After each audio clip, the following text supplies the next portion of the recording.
The transaction happened in broad daylight. September 14, 1858, outside the Anderson County Courthouse in Palestine, Texas. James Henry Garrett, a respected cotton planter, handed over the custody of his wife, a woman whose weight had reached 347 pounds, to a horse trader named Silas Beaumont. In exchange, Garrett received one purebred Morgan stallion valued at $600. Witnesses watched in stunned silence as both men signed documents making the exchange official, while Delilah Mae Garrett stood beside them, her face unreadable. The crowd expected scandal. What they got instead was far worse, because Silas Beaumont hadn't made this trade out of kindness or opportunity. He'd orchestrated the entire situation as calculated revenge against the man who'd insulted him. And what Beaumont did next over the following months would destroy everything James Garrett valued more than the wife he'd traded away. This is the story of the most shocking transaction in Texas history, and the revenge that followed it. Before we continue with the story of how a horse trader turned one man's cruelty into the perfect vengeance, hit that subscribe button and let us know in the comments what state or city you're listening from. Stories like this one deserve to be remembered, and your engagement helps us uncover more forgotten chapters of American history. Palestine, Texas, in 1858 stood as one of Anderson County's most prosperous towns. Situated along the crucial trade route between Houston and the Red River settlements. With a population nearing 2,000 souls, the town boasted 3 cotton gins, 2 banks, a courthouse built from imported limestone, and enough brick buildings along Main Street to rival cities twice its size. Wealth from cotton and timber had transformed Palestine from frontier outpost to Gentile southern town in less than 2 decades, complete with a literary society, a Masonic lodge, and families whose names appeared on deeds stretching back to the Texas Republic. The Garrett family occupied a notable position in this hierarchy. James Henry Garrett had inherited 400 acres of prime bottomland from his father, along with 12 enslaved workers, and a modest but respectable 2-story house, built in the Greek Revival style that signaled ambition toward true planter status. At 34, James had expanded his holdings to 600 acres and increased his workforce to 18, positioning himself for entry into the county's upper echelon. He dressed well, attended the Methodist Church faithfully, and served as treasurer for the local agricultural association. His wife, Delilah Mae, had been born Delilah Thornton, daughter of a merchant family in nearby Crockett. Their marriage 7 years earlier had been considered advantageous for both families. The Thorntons gained connection to land wealth, while James acquired a substantial dowry, and the social standing that came with an educated wife who could read French and play piano. Wedding guests at the Thornton home in June 1851 had remarked on what a handsome couple they made, though even then Delilah Mae carried more weight than fashion deemed appropriate for a woman of 22. Over the following years, Delilah Mae's size had increased dramatically. Some attributed it to the stillborn twins she delivered in their 2nd year of marriage, a loss that sent her into prolonged melancholy and sedentary habits. Others whispered about the cook, who prepared elaborate meals that Delilah Mae consumed alone in the afternoon after James had returned to the fields. By 1858, Delilah Mae rarely left the Garrett house, spending her days in the parlor with her needlework or upstairs in her bedroom, where servants brought meals on trays. Her size had become a source of gossip throughout Palestine, not just for its physical manifestation, but for what it represented about James Garrett's household management, and by extension, his fitness for the higher social circles he sought to enter. James' frustration with his domestic situation had become increasingly apparent to those who knew him. At agricultural association meetings, after several glasses of bourbon, he would complain about the burden of maintaining a household that offered him no sons, no social advantage, and increasingly no escape from humiliation. The Thornton dowry had long since been absorbed into plantation operations. Delilah Mae's social connections had atrophied along with her ability to participate in county society. What remained was a woman who, in James' calculation, cost more in food and embarrassment than she contributed to his aspirations. Silas Beaumont presented an entirely different figure in Anderson County society, a horse trader who operated from a sprawling property 5 miles west of Palestine. Beaumont had arrived in Texas from Kentucky in 1852 with a reputation for identifying quality bloodlines and an uncanny ability to train difficult animals. He stood well over 6 feet tall, with a lean, weathered build of a man who spent his days in saddles and corral rather than parlor. His voice carried a Kentucky drawl that became more pronounced when discussing horses, which was to say most of the time. Unlike the settled planters who formed Palestine's elite, Beaumont lived in a state of perpetual motion, traveling throughout East Texas and into Louisiana, Arkansas, and the Indian Territory, buying and selling horses, sometimes gone for weeks at a time. His property reflected this itinerant lifestyle: a large barn maintained with meticulous care, several well-built corrals, and a modest house that clearly served as way station rather than home. Beaumont employed 3 men to maintain his operation during his absences: 2 handlers for the horses and 1 older black man named Abraham who cooked and kept the house. Beaumont's business brought him into contact with every level of Anderson County society. Planters needed quality stock for fieldwork and transportation.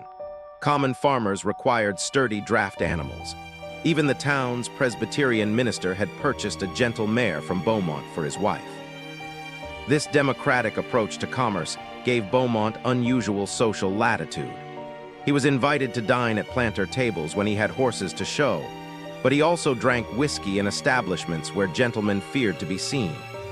He attended horse races, cockfights, and the informal gatherings where business was conducted through handshakes rather than contracts.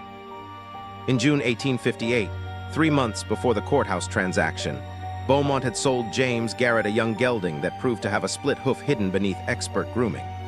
When James discovered the defect and demanded his money back, Beaumont had been in Arkansas.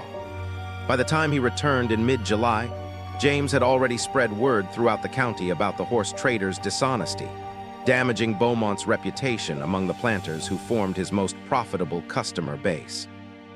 The incident rankled Beaumont not just for the lost business, but for what he perceived as James's misrepresentation of a transaction that Beaumont considered fair. The horse had been sold as is, and any experienced horseman should have examined the animal more carefully. Their confrontation at the Agricultural Association's summer meeting had been brief but memorable. James, surrounded by fellow planters, had loudly demanded recompense.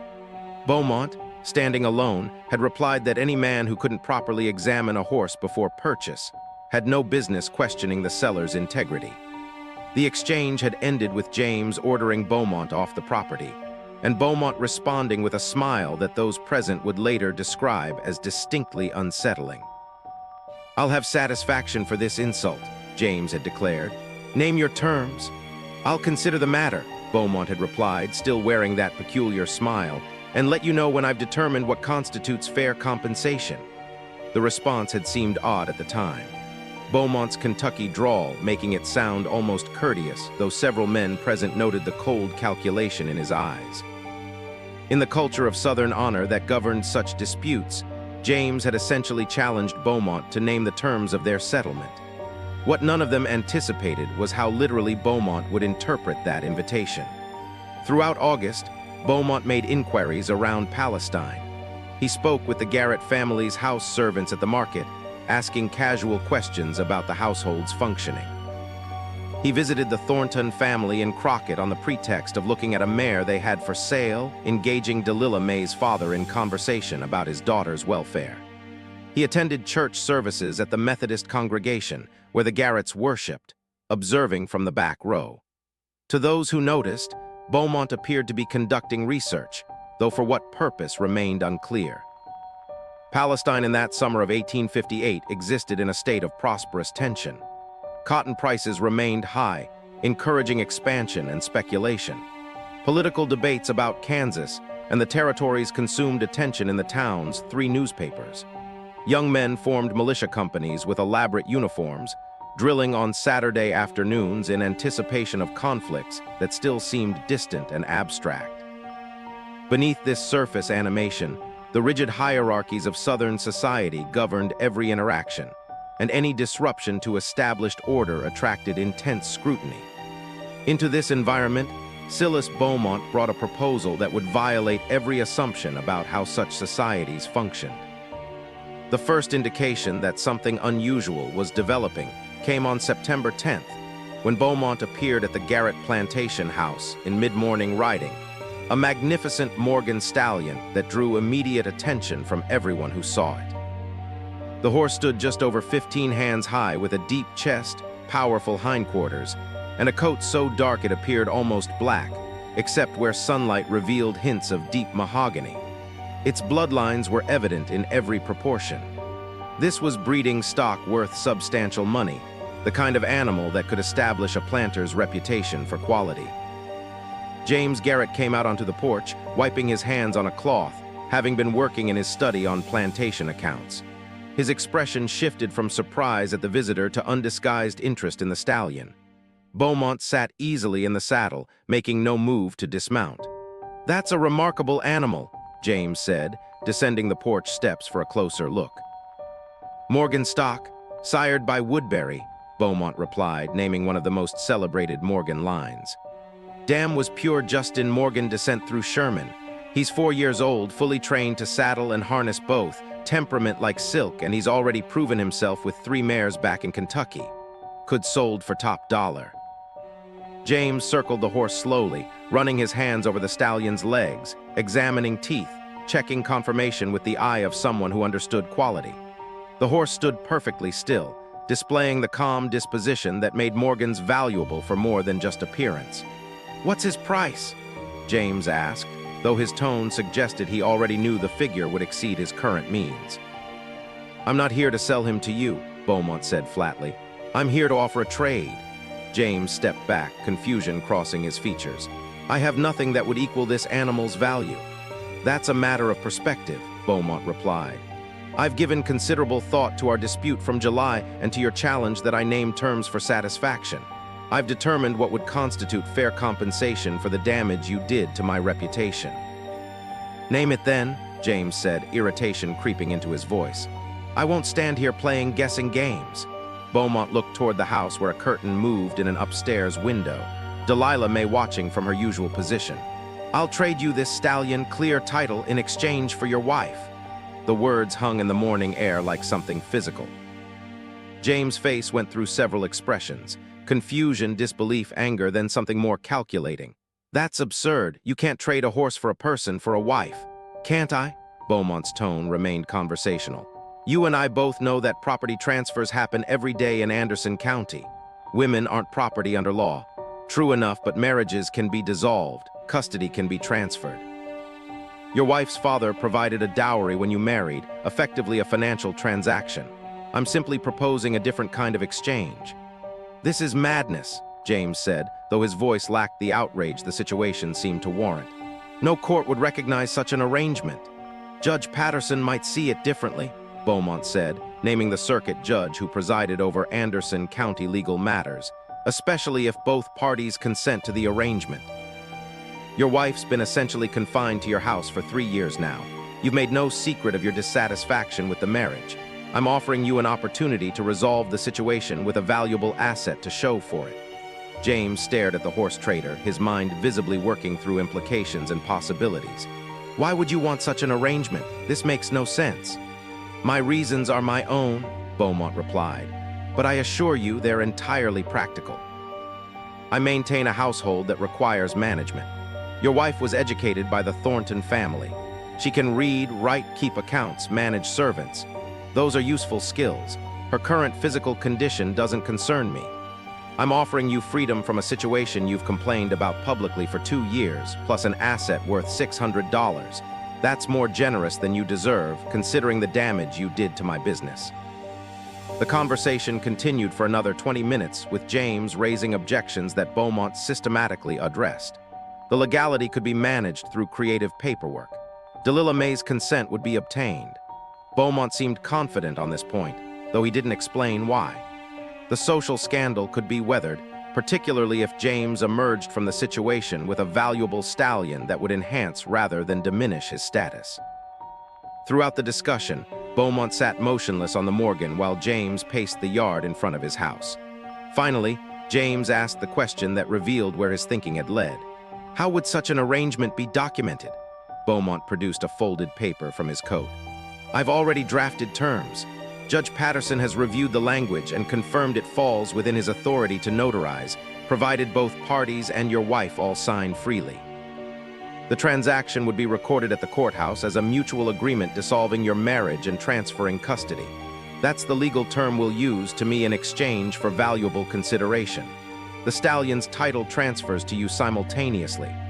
And Delilah May would agree to this? James asked, finally speaking his wife's name. Why don't we ask her? Beaumont said, dismounting for the first time. What happened inside the Garrett house over the next hour remained private, though the two house servants who were present would later provide fragmentary accounts that raised more questions than they answered. Beaumont spoke with Delilah May alone in the parlor for nearly 40 minutes while James waited in his study. When Beaumont finally emerged, he reported that Mrs. Garrett had agreed to the arrangement and would sign the necessary documents. James insisted on speaking with his wife himself, and their conversation lasted only 10 minutes. When he emerged, his face was pale but set with determination.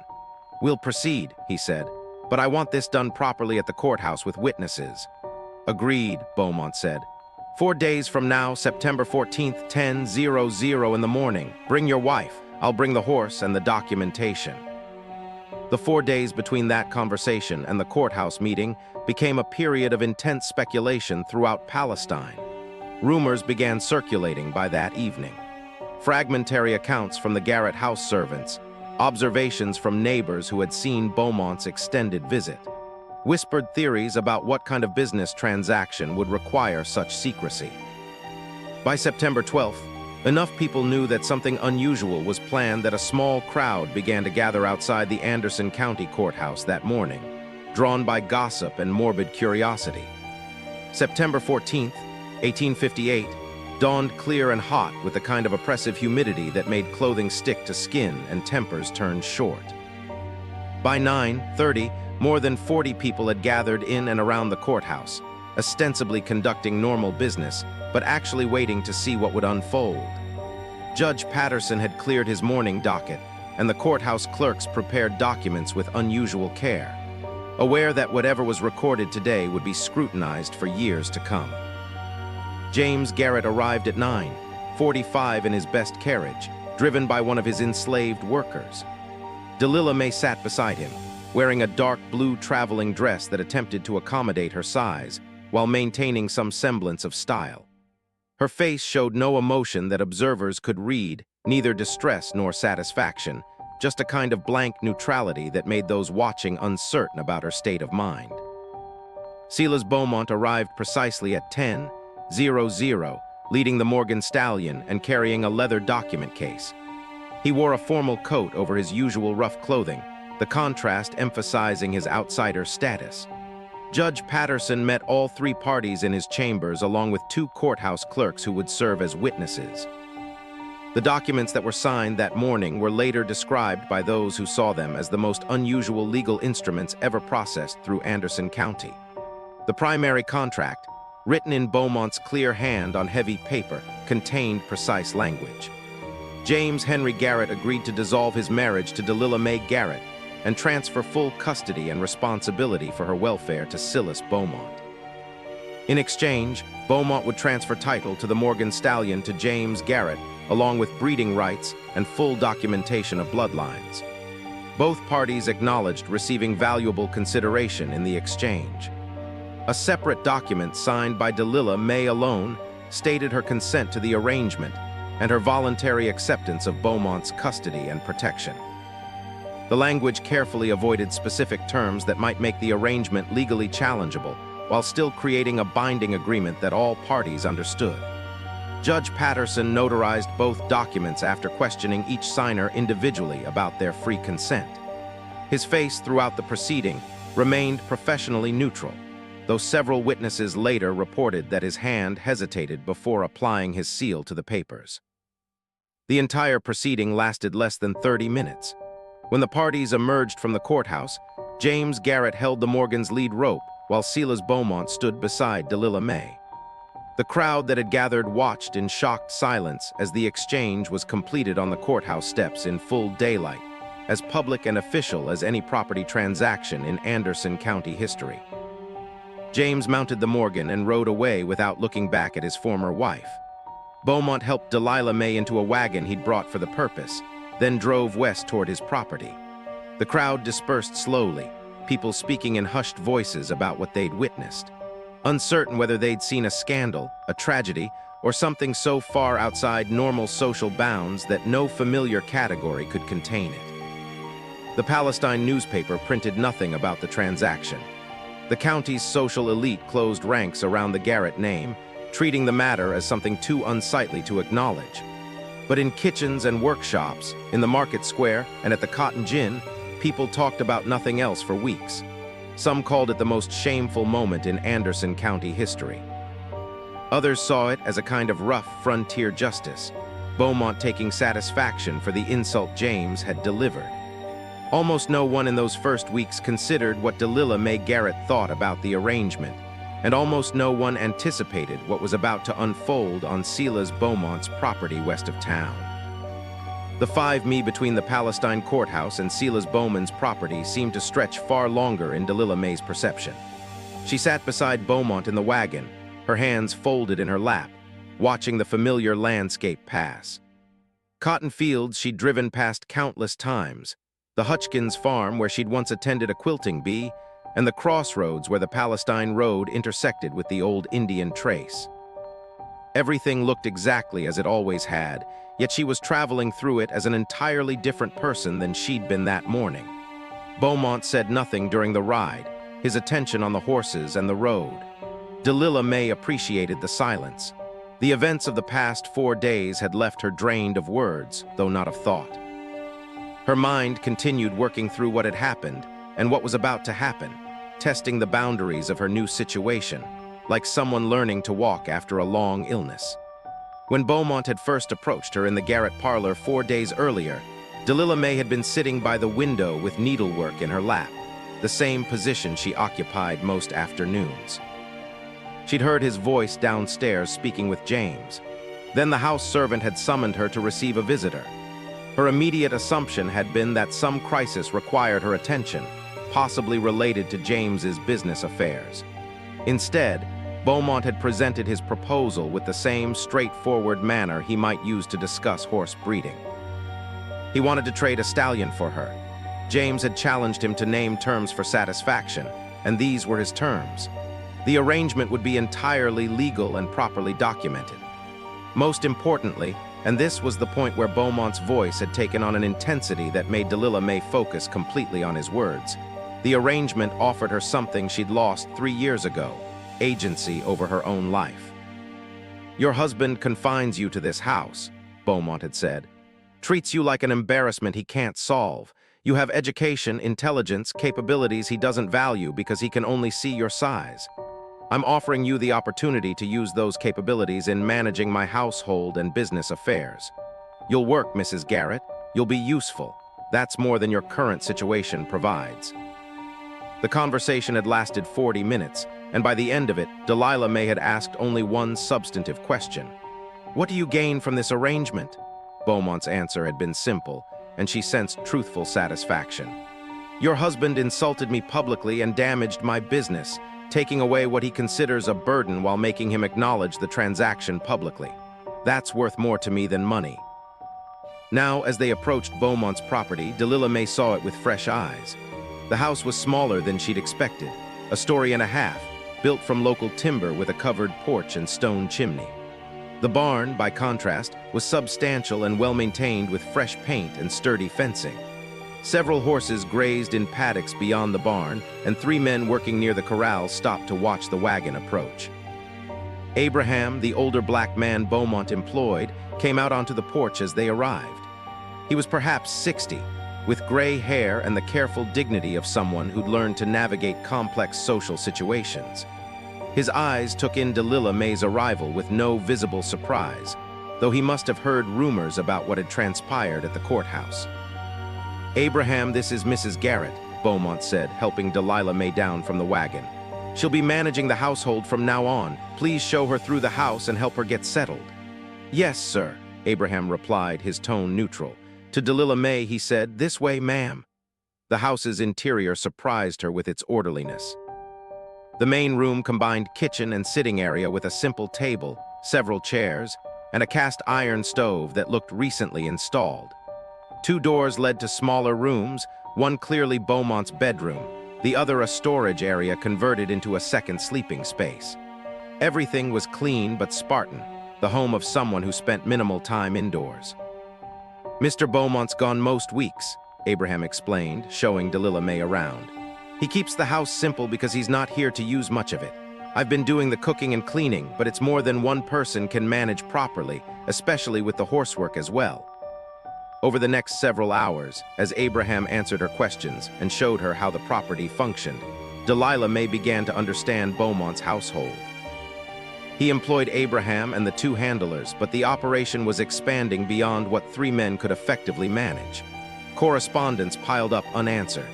Financial records existed in fragmentary form across multiple ledgers. The house needed deep cleaning and better organization. Food preparation was adequate but uninspired. In short, Beaumont had been truthful. He needed household management, and Delilah May possessed exactly the skills required. When Beaumont returned that evening after settling the horses and speaking with his handlers, he found Delilah May at the kitchen table with his ledgers spread before her, making notes on a separate sheet of paper. "You work quickly," he observed, taking a seat across from her. "You have invoices dating back 14 months that haven't been reconciled," she replied without looking up. "And your feed costs are substantially higher than they should be. Either your supplier is overcharging or someone's taking a percentage." Beaumont leaned back in his chair, a slight smile crossing his face. "I knew you'd be useful. We need to discuss the terms of this arrangement more specifically," Delilah May said, finally meeting his eyes. "What you did at the courthouse was legal, but we both know it exists in questionable territory. I need to understand exactly what you expect from me and what I can expect from you." They talked until well after midnight that first night, working out the practical details of their situation.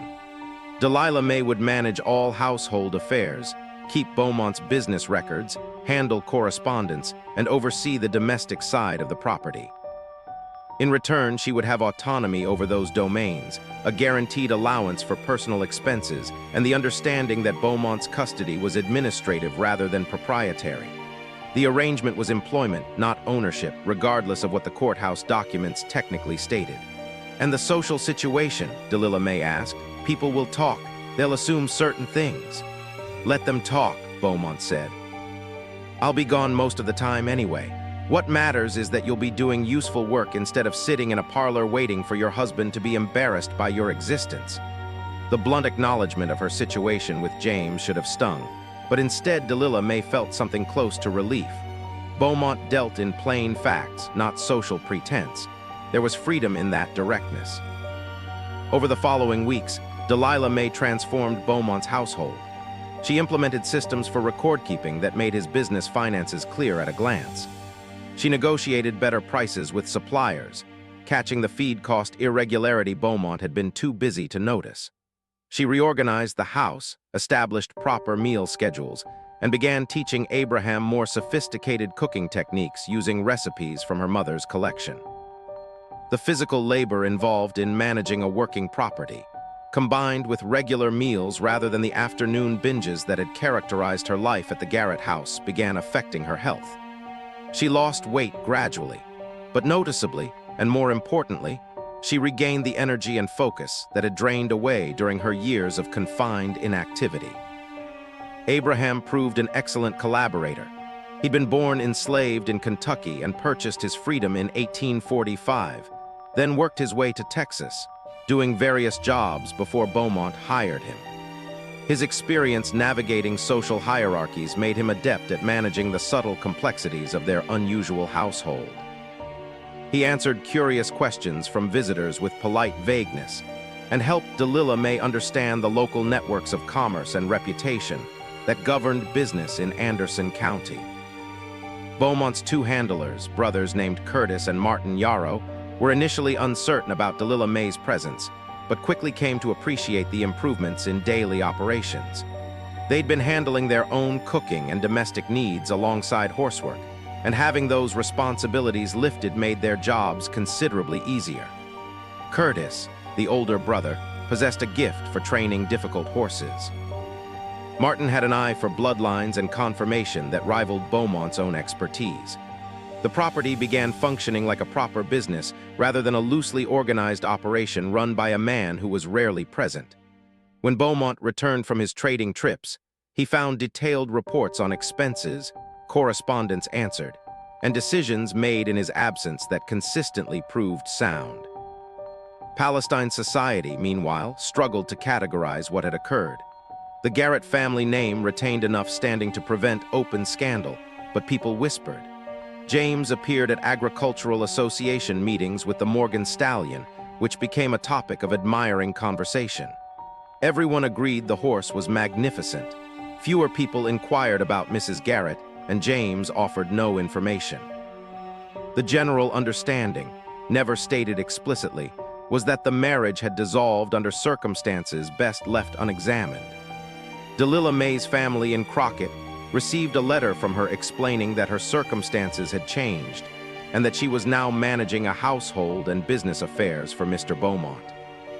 The letter's tone suggested employment rather than scandal, and the Thornton family, already somewhat distant from their daughter since her marriage, accepted this explanation without pressing for details. By November 1858, the immediate shock of the courthouse transaction had faded into background gossip, displaced by other concerns. Political tensions about territorial expansion and slavery's future dominated conversation. Palestine continued its cotton-driven prosperity. Life moved forward, absorbing the unusual event the way communities always absorb things that don't fit comfortable categories. But on Beaumont's property, something more significant than a business arrangement was developing. Delilah May discovered that she possessed capabilities beyond household management. She understood horses, not with Beaumont's instinctive sense for breeding and training, but with an analytical mind that could track bloodlines, identify market opportunities, and manage the business side of horse trading with precision Beaumont had never achieved alone. When Beaumont returned from a buying trip to Louisiana in mid-December, Delilah May presented him with a proposal. She'd been corresponding with breeders in Kentucky and Tennessee, researching bloodlines and market prices. She'd identified an opportunity to acquire 3 mares with excellent Morgan heritage at prices below market value due to an estate sale in Lexington. The investment would be substantial, but the potential return through breeding and sales could transform Beaumont's operation from skilled one-man trading to legitimate breeding business. Beaumont studied her research, asked pointed questions about her analysis, then approved the purchase. "You're thinking bigger than I've been thinking," he said. "That's useful. I've spent 7 years watching my husband fail to think strategically about his plantation," Delilah May replied. "I learned what not to do." The transaction that had begun as Beaumont's revenge on James Garrett was evolving into an actual partnership, one based on mutual benefit and complementary skills, rather than the social and romantic foundations that were supposed to govern relationships between men and women in Anderson County society. It was this unexpected development that would make what came next so devastating. The Kentucky mares arrived in late January 1859, transported by rail to Tyler, and then overland to Palestine. They were everything Delilah May research had promised. 3 females from established Morgan lines, aged 4 to 6 years, with confirmed breeding history and temperament suited to both riding and harness work. The investment had required most of Beaumont's available capital plus a loan from a Tyler bank arranged using the property as collateral. Curtis and Martin Yarrow examined the mares with approval, and Beaumont himself spent 2 days assessing conformation and behavior before declaring the purchase sound. The first breeding would occur in spring, and if the bloodlines proved as strong as expected, the resulting foals could command premium prices throughout Texas and beyond. Palestine's horse trading community took notice. Beaumont's operation had been respected but modest, a skilled trader who could find quality animals and train them effectively. The mare purchase signaled something different, ambition toward breeding stock and long-term business rather than opportunistic trading. Several established breeders viewed this development with interest and some concern about competition. James Garrett heard about the mares through agricultural association conversations and understood immediately where the capital for such a purchase had likely come from. The business acumen he'd dismissed in his former wife was now benefiting the man he'd grown to hate. The Morgan stallion he'd received in the trade grazed in his paddock. Impressive to look at, but also a daily reminder of the transaction that had obtained it. In February, James appeared at Beaumont's property unannounced, riding the Morgan stallion.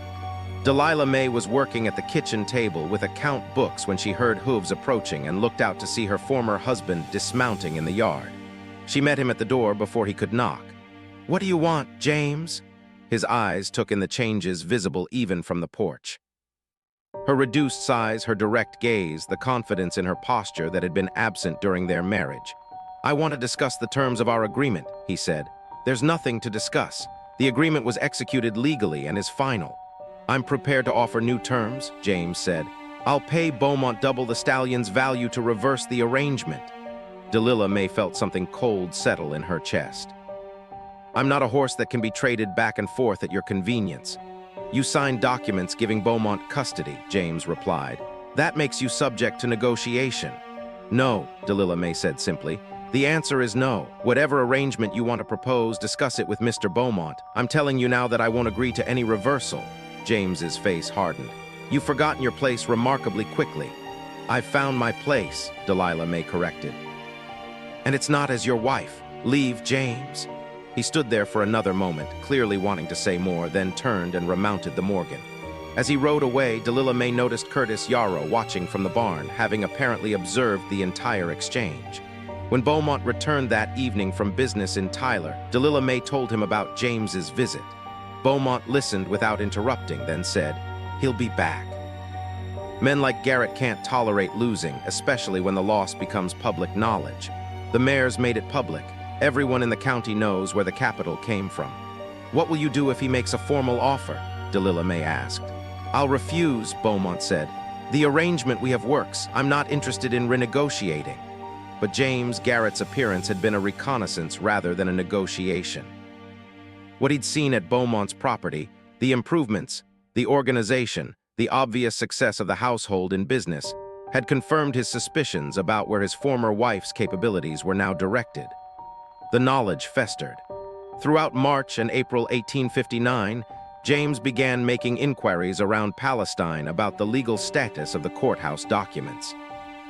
He spoke with attorneys in Tyler and consulted with Judge Patterson about the technical language used in the custody transfer. What he learned frustrated him. The documents were legally sound, if unconventional.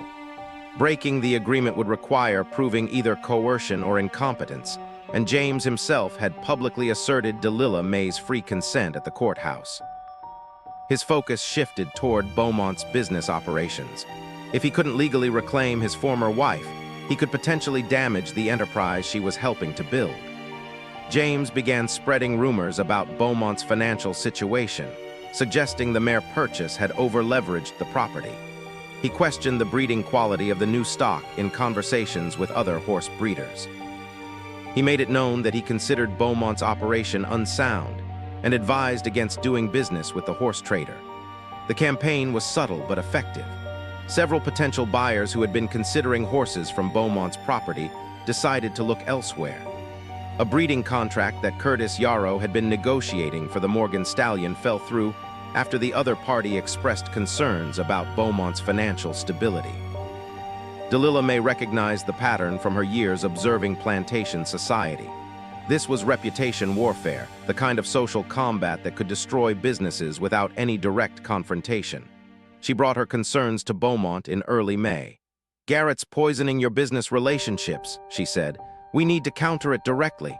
"How?" Beaumont asked. "I can't defend against whispers and insinuations." "No," Delilah May agreed. "But we can make the whispers irrelevant by demonstrating success. The mares will foal starting next month. If the bloodlines prove strong, we'll have evidence that overwhelms any rumor." The first foal arrived on June 3, 1859. A filly with the distinctive Morgan build and a coat that matched her sire's deep coloring. Curtis Yarrow, who handled most of the actual breeding operations, pronounced the foal perfect. The second mare produced a colt 2 weeks later. Equally impressive. The third foaling was expected in early July. Beaumont began receiving inquiries about the foals before they were even weaned. Word of quality bloodlines traveled quickly through horse breeding networks, and physical evidence of successful breeding carried more weight than any rumor about financial stability. James Garrett's campaign of reputation damage appeared to be failing. Then on July 8, 1859, Delilah May received a letter from her father in Crockett. The letter's tone was formal and cold, quite different from the occasional friendly correspondence they'd maintained since her move to Beaumont's property. Her father wrote that he'd learned details about the courthouse transaction from James Garrett, who had apparently visited Crockett to provide his version of events. The Thornton family was, the letter stated, profoundly disturbed by the circumstances surrounding Delilah May's current situation. Her father demanded that she return to the family home immediately to discuss the matter. Delilah May read the letter twice, feeling the careful trap that had been constructed. James had gone to Crockett not to inform her family out of concern, but to weaponize their reaction. If she refused her father's summons, she would appear to be under Beaumont's improper control. If she complied, she would be subjected to family pressure to leave Beaumont's household and return to respectable society, which, given the circumstances, would likely mean returning to James or accepting some other arrangement her family deemed appropriate. She showed the letter to Beaumont that evening. He read it silently, then handed it back. "Your decision," he said, "but understand that if you go to Crockett, your family will do everything possible to keep you there." "I know," Delilah May said, "which is why I'm going to write my father and explain exactly what our arrangement entails. He deserves the truth, not James's version." The letter Delilah May composed took her 3 days to write properly. She detailed her situation during the final years of her marriage, the isolation, the humiliation, the complete absence of purpose or agency. She explained the courthouse transaction not as a scandal, but as an escape from circumstances her father had never witnessed. She described her current work, the household she managed, the business skills she developed. She made clear that Beaumont's custody was administrative partnership, not ownership or inappropriate relationship. Most importantly, she asserted her right to choose this situation over returning to either James or to her father's house to be managed like an embarrassing problem requiring solution. Her father's response, arriving 2 weeks later, was brief. The family was disappointed in her choices and considered the matter closed. She would receive no further financial support or social acknowledgement from the Thornton family. Her brother would handle any inheritance matters when the time came, but she should not expect familial treatment. Delilah May read this letter alone in the kitchen and allowed herself 15 minutes of grief before returning to the breeding record she'd been updating. She'd lost her family of origin, but she'd gained something they couldn't understand. Work that mattered, skills that had value, partnership based on capability rather than social obligation. The third mare foaled in late July, producing twins, an extremely rare occurrence in horses and one that carried significant risk. Curtis Yarrow worked through the night to save both foals and their mother. By morning, all three had survived, though the twins were small and required careful management. Despite the risk and extra work, the twins represented a marketing opportunity. Matched Morgan foals from quality bloodlines could command extraordinary prices from the right buyers.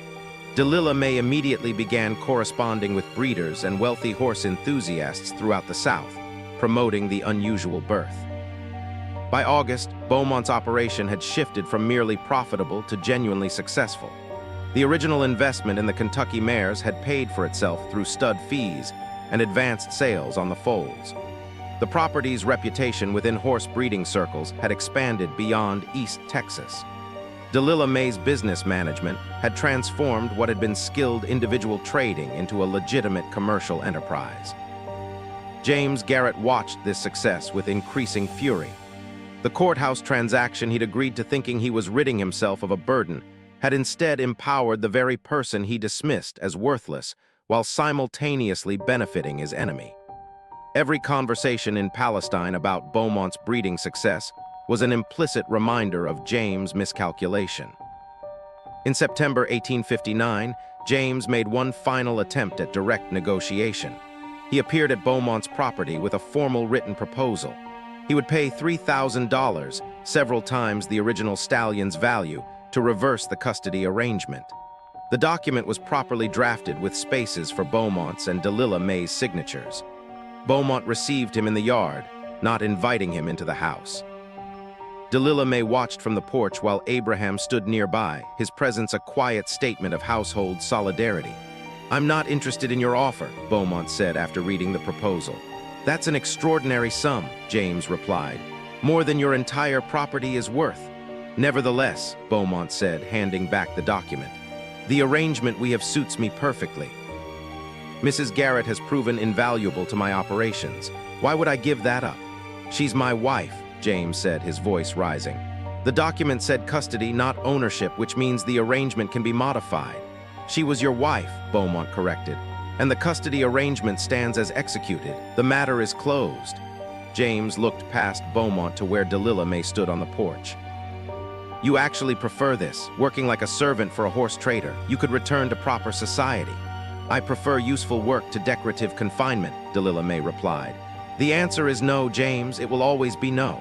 James's face went through several emotions before settling on cold rage. "You'll both regret this," he said. "I promise you that." He rode away on the Morgan stallion, his back rigid with fury. And this time, everyone present understood that something had shifted. The situation had moved beyond business dispute or social awkwardness into territory where James Garrett's humiliation demanded satisfaction of a different kind. What none of them anticipated was how carefully James had already been preparing that satisfaction, or how far his planning had already progressed.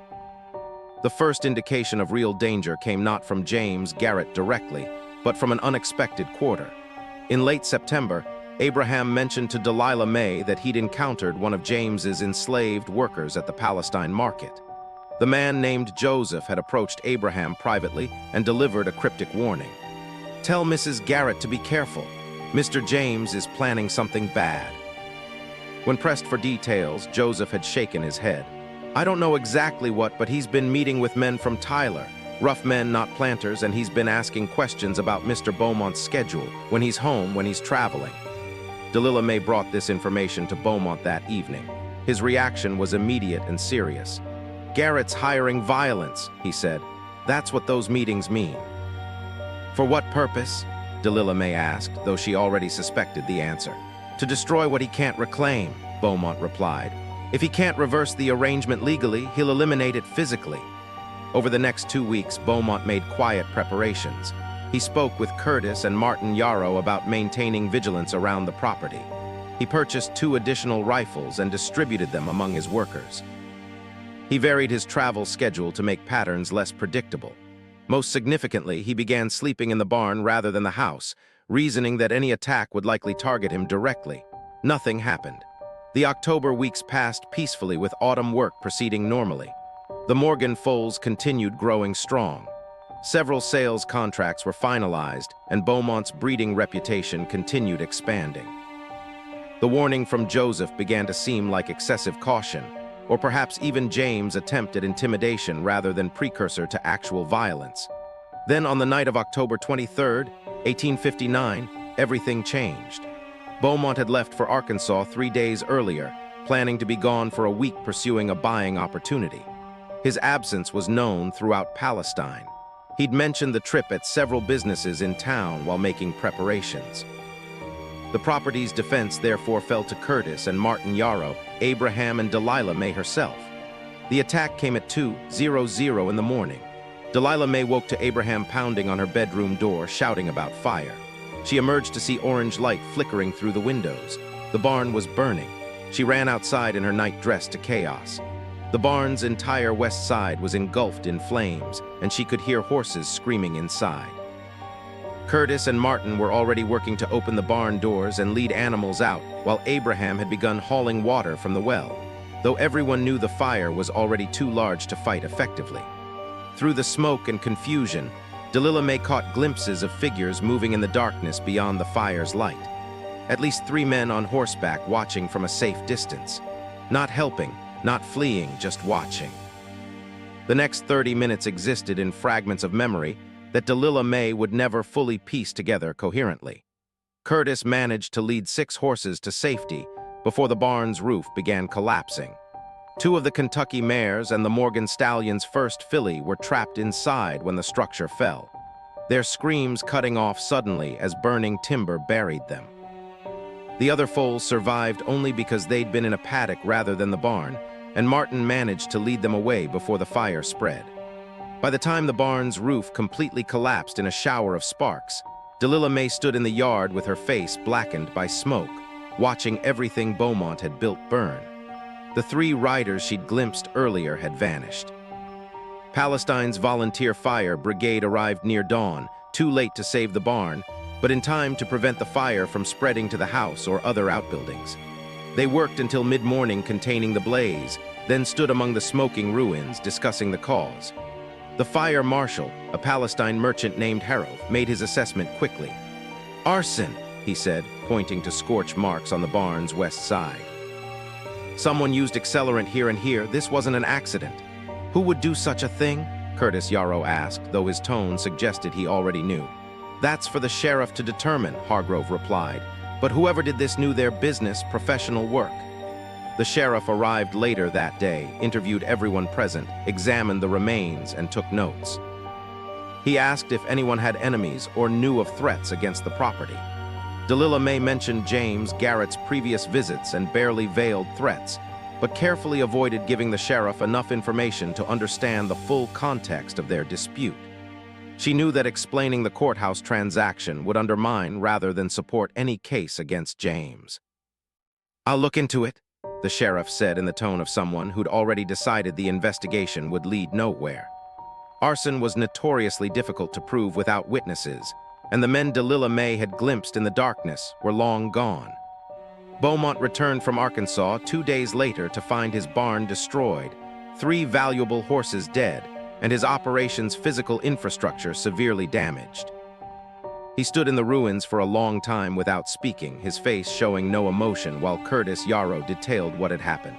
When Curtis finished, Beaumont turned to Delilah May. "You saw riders, 3 men on horseback, watching from beyond the fire's light," she confirmed. "They left before the fire brigade arrived. And the sheriff, he took statements and left. I don't think he'll pursue it seriously." Beaumont nodded slowly as if this confirmed something he'd already suspected. "Garrett didn't do this personally. He hired it done, which means there's no proof connecting him to it. He's probably in Tyler or somewhere else with witnesses to establish he wasn't here." "What do we do?" Delilah May asked. "We rebuild," Beaumont said, "and we prepare for the next attempt." Because everyone understood, though no one said it explicitly, that this wouldn't be James Garrett's final move. The barn burning had been revenge, but it had also been a demonstration. Proof that James could strike at Beaumont's operation whenever he chose and that the law wouldn't protect them. The financial damage from the fire was substantial. The barn itself represented significant capital, but the lost horses were even more costly. 2 of the Kentucky mares had died, irreplaceable breeding stock. One of the Morgan foals was gone, along with months of investment in care and training. Insurance, to the extent it existed for such properties in 1859 Texas, didn't cover arson when the perpetrators remained unidentified. Beaumont spent the next week taking inventory of what survived and calculating the cost of rebuilding. The property could recover, but it would require depleting their reserves and likely taking on additional debt. More troubling was the reputation damage. Word of the fire spread quickly through horse breeding circles, and potential buyers began expressing concerns about the stability of Beaumont's operation. James Garrett, meanwhile, made a point of appearing at the Agricultural Association's November meeting with expressions of sympathy for Beaumont's misfortune. He offered condolences on the lost horses and even suggested that if Beaumont needed to sell any remaining stock to cover rebuilding costs, he would consider purchasing at fair prices. The performance was masterful.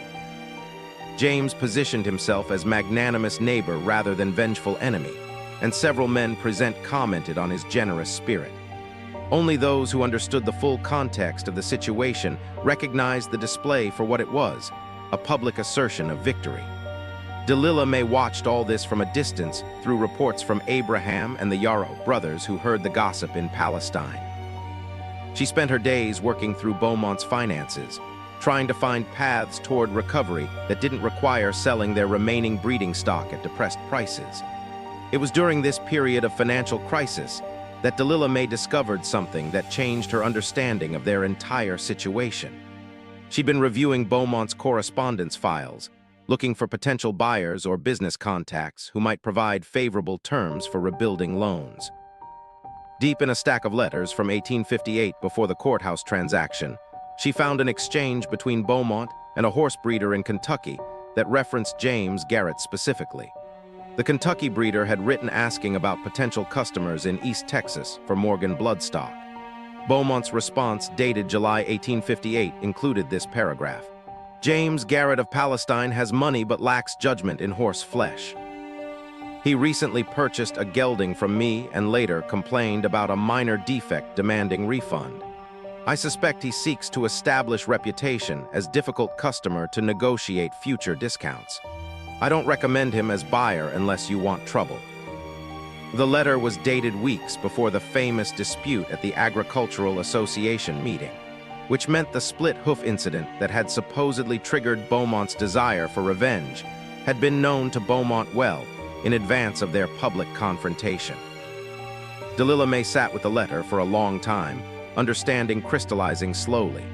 The horse sale hadn't caused the dispute. Beaumont had known the gelding had a defect and sold it anyway, anticipating James's complaint. The Agricultural Association confrontation hadn't been unexpected insult. It had been a deliberately engineered situation where James would publicly challenge Beaumont to name terms for satisfaction.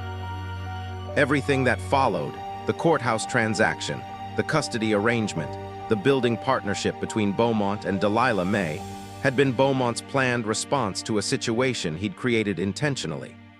She'd known their arrangement was partly revenge, but she hadn't realized how carefully Beaumont had orchestrated every step, including the original provocation. When Beaumont returned to the house that evening, Delilah May was waiting with the Kentucky letter on the table between them. "You engineered the entire dispute with James," she said without preamble. "The defective horse, the public confrontation, all of it." Beaumont looked at the letter, then at Delilah May. "Yes. Why?" "Because I needed household management and business partnership," Beaumont replied. "And you needed escape from a situation that was destroying you. The courthouse transaction accomplished both." "You manipulated both of us," Delilah May said. "You created a situation where James would feel compelled to challenge you, knowing you could propose an arrangement he'd be desperate enough to accept." "I created an opportunity," Beaumont corrected. "You chose to take it, so did Garrett.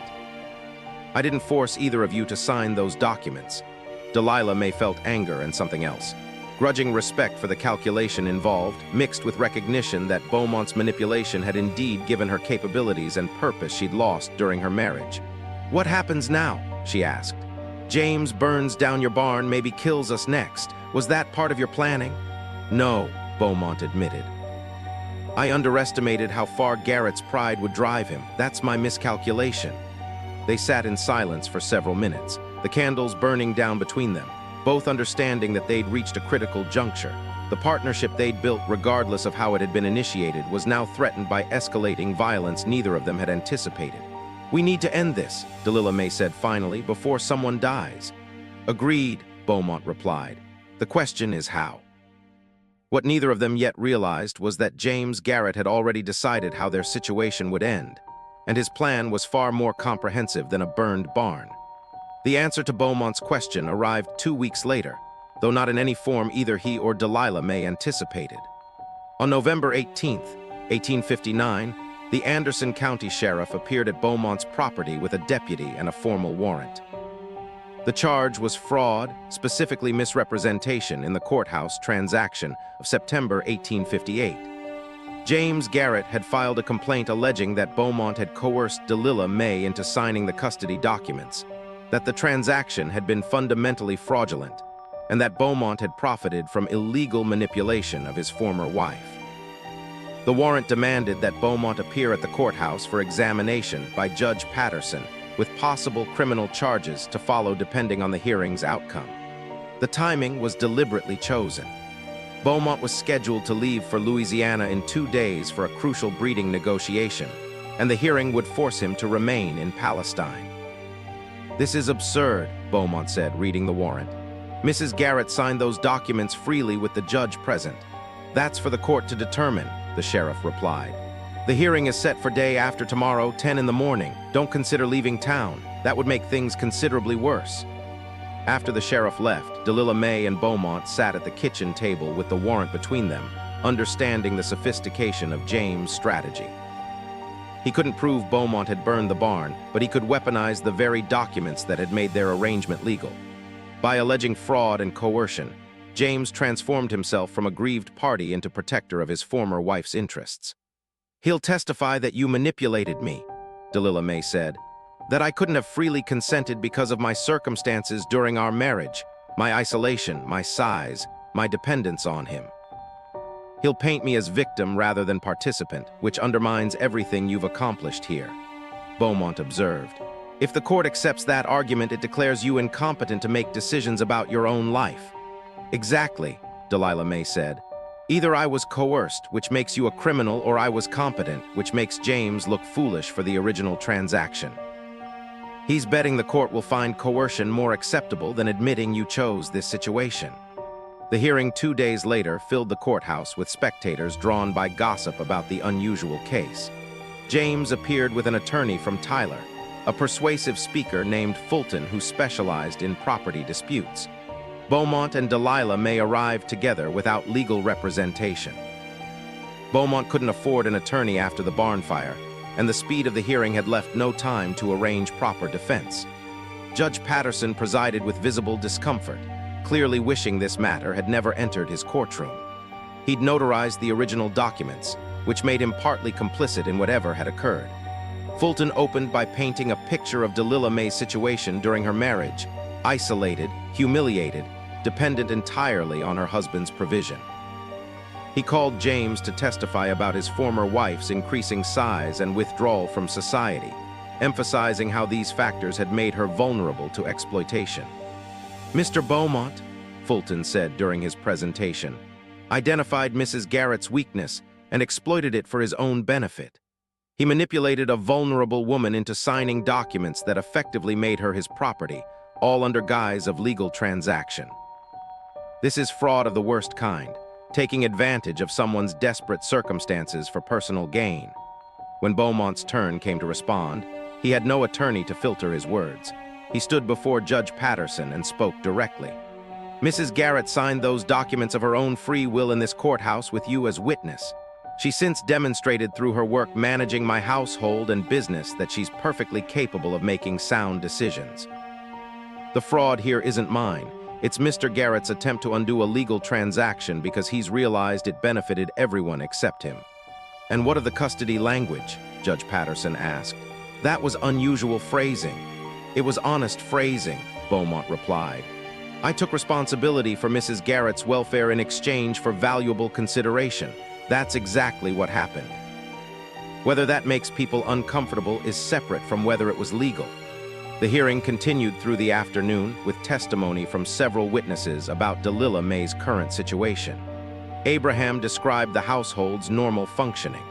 Curtis Yarrow discussed her business management. Even Martin, usually quiet, testified that Mrs. Garrett made decisions about the property's operations that were consistently sound. Finally, Judge Patterson called Delilah May herself to testify. She took the stand, aware that everything she said would be scrutinized for signs of either coercion or incompetence. "Mrs. Garrett," Judge Patterson said, "did Mr. Beaumont coerce you into signing the September documents?" "No," Delilah May replied clearly. "He presented an option and I chose to accept it." "Were you aware of the implications of those documents?" "Completely. I understood that I was dissolving my marriage and accepting Mr. Beaumont's custody, which meant in practical terms working for him in exchange for household management authority and personal autonomy." "And you considered this preferable to remaining married to Mr. Garrett?" Delilah May looked directly at James before answering. "I spent 3 years confined to a house treated as an embarrassment my husband couldn't solve. Mr. Beaumont offered me useful work and respect for my capabilities. Yes, I considered and still consider that preferable." Fulton attempted to undermine her testimony with questions about her emotional state during the marriage, her isolation, her dependence. But Delilah May answered each question with calm precision, making clear that she'd chosen her current situation not from desperation, but from recognition that it offered better opportunities than her marriage had provided. When the testimony concluded, Judge Patterson adjourned the hearing to consider his decision. The courthouse emptied slowly with spectators discussing what they'd heard in hushed groups. Beaumont and Delilah May returned to the property to wait. 2 days passed with no word from the court. Then 3 days. The uncertainty stretched into a full week while life on the property continued with the artificial normalcy of people waiting for judgment. On the 8th day, a courier arrived with Judge Patterson's written decision. Beaumont read it first, his expression unreadable, then handed it to Delilah May. The ruling was careful and technical. Judge Patterson found no evidence of coercion in the September 1858 transaction. The documents had been signed freely by competent parties with full understanding of their implications. However, and this was the critical point, the judge declared the custody language inappropriate and potentially invalid under Texas marriage law. His solution was to effectively dissolve the custody arrangement while leaving the marriage dissolution intact. Delilah May was declared a free woman, neither married to James Garrett nor under Beaumont's custody. Any continued relationship between Beaumont and Delilah May would need to be structured as standard employment rather than the unusual custody framework. The decision satisfied no one. James had failed to prove fraud, but he'd succeeded in undermining the legal framework of Beaumont's arrangement. Beaumont retained Delilah May's work, but lost the formal custody that had protected the situation from certain kinds of social criticism. Delilah May gained explicit legal independence, but lost the documentary protection the custody arrangement had provided. Most significantly, the ruling left open questions about what would happen next. The barn was still burned. The breeding operation remained financially stressed, and James Garrett, having failed to achieve complete victory through legal means, now faced a choice about whether to escalate further. The answer came on November 30th when Curtis Yarrow discovered 3 of their remaining mares dead in their paddock, poisoned with something that had been mixed into their feed. The poisoning was precise. Only the breeding mares were affected, not the ordinary stock or the foals. This time there was no ambiguity about the target. Someone was systematically destroying Beaumont's breeding operation, horse by horse, attack by attack, and everyone involved knew who was responsible, even if proof remained elusive. Beaumont stood in the paddock among the dead mares, his face finally showing the anger he'd suppressed through months of escalating conflict. "He won't stop," he said to Delilah May. "Not until he's destroyed everything or we're dead." "Then we need to finish this ourselves," Delilah May replied, "because the law won't do it for us." What she proposed over the next several hours would have shocked anyone who'd known her as James Garrett's isolated, humiliated wife. But the woman who'd emerged from that isolation had learned something crucial from her months managing Beaumont's business. Power came from understanding what people valued and being willing to threaten it. James Garrett valued his reputation above everything else. His standing in Anderson County society, his position in the Agricultural Association, his membership in the Masonic Lodge. These defined his identity more than his actual wealth or property. The courthouse transaction had damaged that reputation, and his subsequent legal efforts had failed to restore it. Delilah May knew things about James that no one else did. 7 years of marriage had given her intimate knowledge of his business practices, his financial arrangements, and most importantly, his secrets. She kept silent about these matters, partly from lingering loyalty, partly from understanding that exposing them would reflect badly on her as well. But now, facing systematic destruction of everything she'd built, she reconsidered that silence. "I can destroy him," she told Beaumont, "not his property, his reputation, everything he values." "How?" Beaumont asked. What Delilah May had discovered during her marriage through overheard conversations and documents James had carelessly left accessible was that James Garrett's plantation operated through illegal labor practices that even by 1859 standards were shocking. He'd been purchasing enslaved workers from the banned African trade through intermediaries in Louisiana, something explicitly forbidden by both federal and Texas law since 1808. The documentation existed, bills of sale with dates that proved the origin of several workers who'd appeared on the Garrett property during Delilah May's marriage. Exposing this would destroy James socially and legally. He'd face criminal charges, lose his position in every organization that mattered, and quite possibly lose his property through legal forfeiture. The scandal would make the courthouse transaction look trivial by comparison. "That's dangerous information to release," Beaumont said after Delilah May explained. "It could implicate you as well. You were married to him when some of those transactions occurred." "I have documentation proving I knew nothing about it until after the fact," Delilah May replied. "James was careful to keep those particular business matters hidden from me, but I found his records and I kept my own copies." She'd done so originally as insurance, a way to protect herself if James ever decided to discard her completely. Now that insurance became a weapon. The question was whether to actually use it.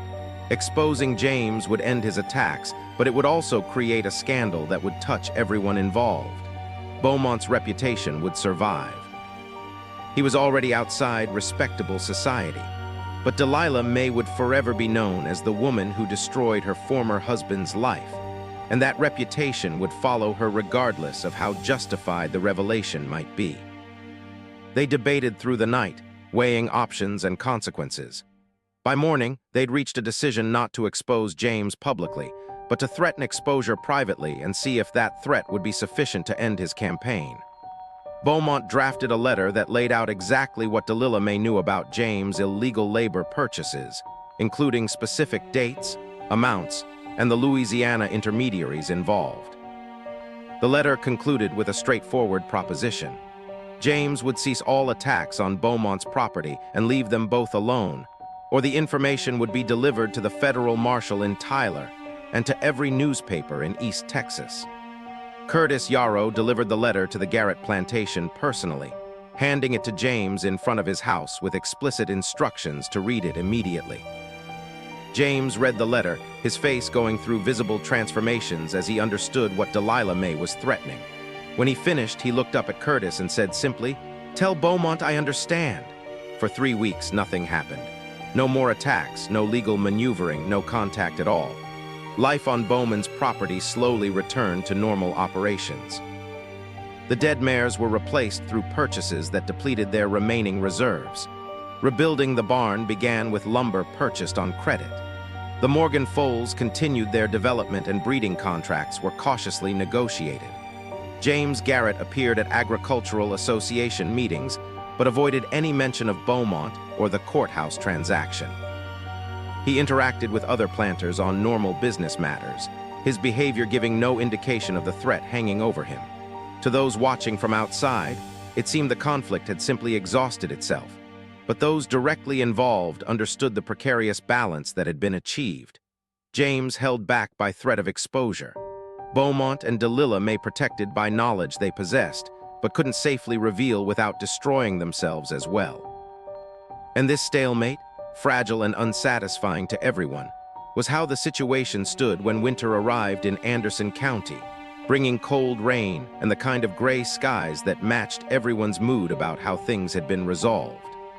The final chapter of the story unfolded not through dramatic confrontation, but through gradual transformation of all parties involved. Beaumont's breeding operation rebuilt slowly through 1860 and 1861. The barn was reconstructed by early spring, larger and better ventilated than before. The replacement mares proved productive, and the Morgan foals developed into impressive young horses that commanded good prices despite the increasing political tensions consuming the nation's attention. By late 1861, the property had recovered most of what the barn fire and poisoning had destroyed.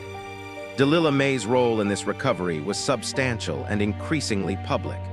She no longer operated from behind household management, but began attending horse sales and breeding exhibitions personally, representing Beaumont's business interests when he traveled. The unusual nature of their arrangement, woman managing a horse trader's commercial operations, attracted curiosity, but her demonstrable competence gradually overcame social skepticism. The judge's ruling that dissolved the custody framework had actually freed Delilah May to operate more independently. Without the legal ambiguity of custody, she could present herself as Beaumont's business partner and household manager. Roles that, while unusual, were at least comprehensible within existing social categories. Several other women in Anderson County who managed family businesses began seeking her advice on financial matters, creating connections Delilah May had never possessed during her marriage.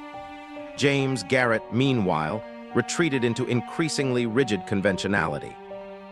He married again in summer 1860, a young woman from Tyler whose family connections enhanced his social standing.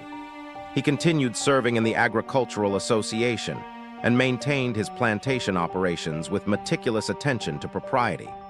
To external observers, he appeared to have successfully moved past the scandal of the courthouse transaction, but those who knew him better recognized changes. His judgments became more cautious, his business dealings more conservative. He avoided any situation that might attract scrutiny or controversy. The threat of exposure Delilah May held over him had transformed him from aggressive social climber into someone constantly managing potential risk.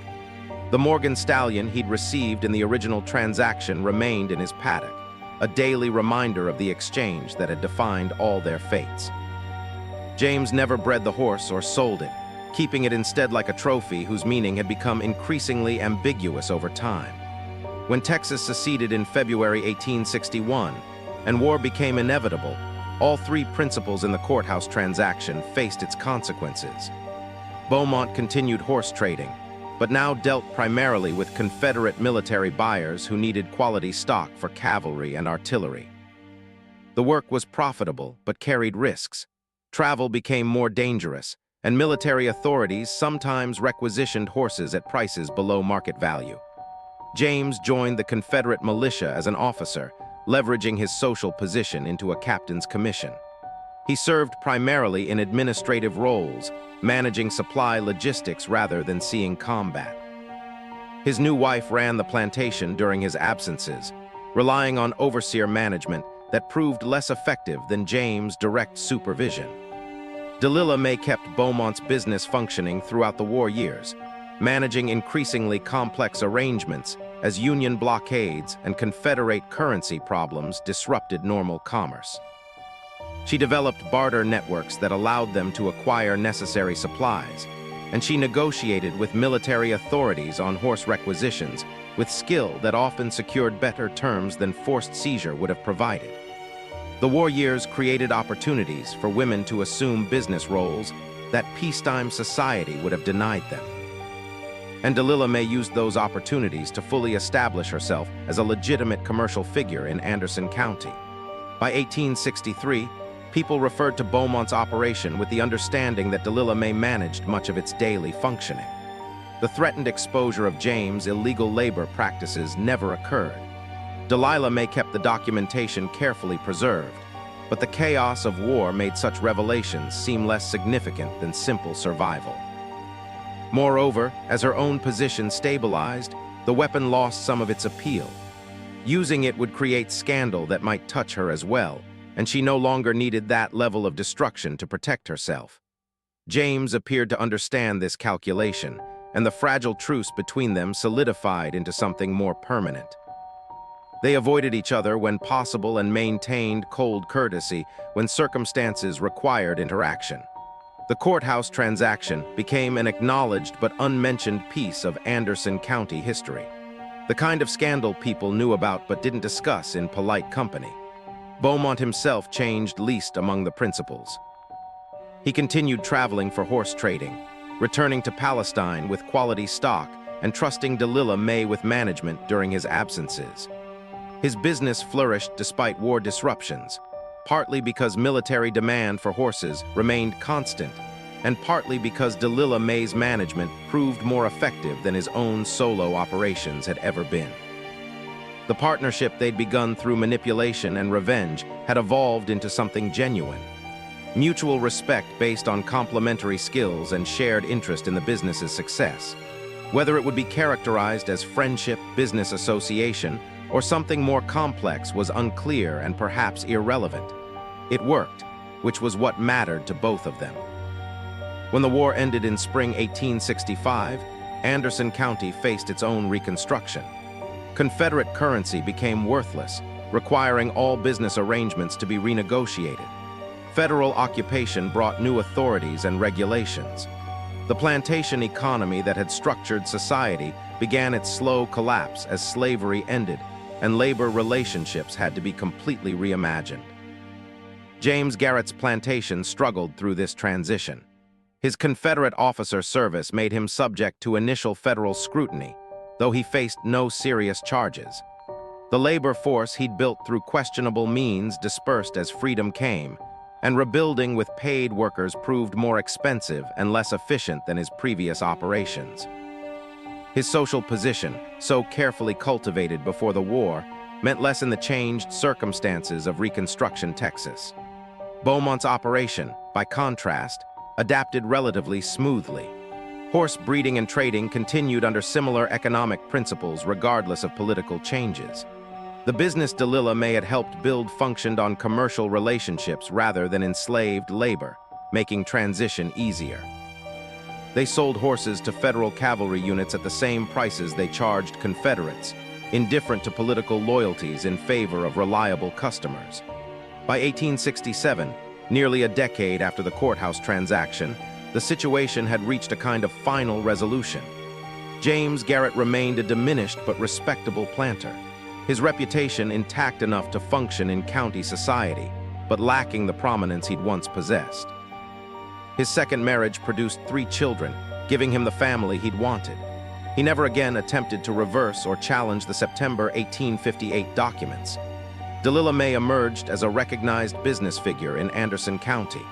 Unusual, but no longer scandalous. She continued managing Beaumont's operations with increasing authority, eventually negotiating major breeding contracts with buyers throughout the South and beyond. Her weight stabilized at a healthy level, and she regained the energy and confidence she'd lost during her marriage. She never remarried, finding the independence of her current situation preferable to conventional domestic arrangements. Beaumont built his breeding operation into one of the most successful in East Texas, with reputation extending well beyond Anderson County. He continued his itinerant lifestyle, traveling for business and leaving daily management to Delilah May and their expanded staff. The partnership that had begun as revenge scheme became a model for effective business collaboration, though its unusual origins ensured it would never be replicated by others. The barn fire and mare poisoning were never officially solved. The perpetrators, whoever they might have been, disappeared into the general chaos of war years, and by the time relative peace returned, pursuing justice for events from 1859 seemed less important than managing present challenges. Abraham remained with the household through all these changes, transitioning from enslaved worker to paid employee after emancipation, and continuing in his role as household manager and informal advisor to both Beaumont and Delilah May. His presence provided continuity through all the transformations the property underwent. The courthouse documents that had created so much controversy were eventually filed deep in Anderson County archives, where they remained as curious historical artifacts. Occasionally, researchers examining county records from the antebellum period would discover them and puzzle over the unusual custody language and the circumstances that had produced such an arrangement. By 1870, when the federal census recorded Anderson County's population and property, all 3 principals in the courthouse transaction appeared in their separate listings. James Garrett as planter and farmer, Silas Beaumont as horse breeder, and Delilah May Garrett, still using her married name despite the dissolved marriage, as business manager. The census taker noted no special circumstances about any of them. The story might have ended there, relegated to minor county gossip, and eventually forgotten as participants died and memory faded. But Delilah May, with her habit of documenting important events, had kept detailed records of everything that had occurred from September 1858 forward. She compiled these records into a leather-bound journal, not for publication, but for her own understanding of how her life had been transformed. The journal remained in her possession until her death in 1891, when it passed to one of James Garrett's daughters by his second marriage. Delilah May had maintained cordial if distant relationships with James' children, particularly the girls. The journal eventually found its way to the Anderson County Historical Society, where it was preserved among other documents from Palestine's 19th century history. Modern readers encountering the courthouse transaction through Delilah May's journal and the archived legal documents struggle to categorize what occurred. Was it human trafficking, probably not by the legal definitions of the time, though it certainly involved treating a woman as property in ways modern sensibilities find disturbing. Was it fraud? Judge Patterson ruled it wasn't. Though Beaumont's deliberate manipulation of circumstances troubles contemporary understanding of consent, what emerges most clearly from the historical record is that all three principals, James, Delilah May, and Beaumont, made choices within the constraints and opportunities available to them in Anderson County, Texas in the late 1850s. Some of those choices were admirable, others deeply questionable. The consequences rippled through their lives and community in ways none of them fully anticipated. The Morgan stallion James received in the exchange lived until 1872, producing numerous foals that carried his bloodline throughout Texas horse breeding circles.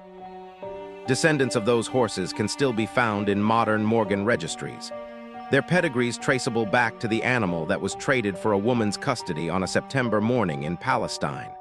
Whether the story represents justice, exploitation, liberation, revenge, or some combination of all these things remains subject to interpretation.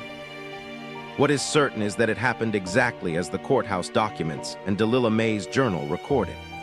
A transaction that challenged every assumption about how Southern society functioned and how people within that society negotiated power, dignity, and survival. The leather-bound deed that started everything remains in the Anderson County Historical Society's restricted archives requiring special permission to examine. The handwriting is still clear, the signatures distinct, the terms unambiguous. 4 witnessed signatures on a legal document, one purebred Morgan stallion, and a woman who became property in the eyes of the law, then used that impossible situation to build something better than what she'd lost.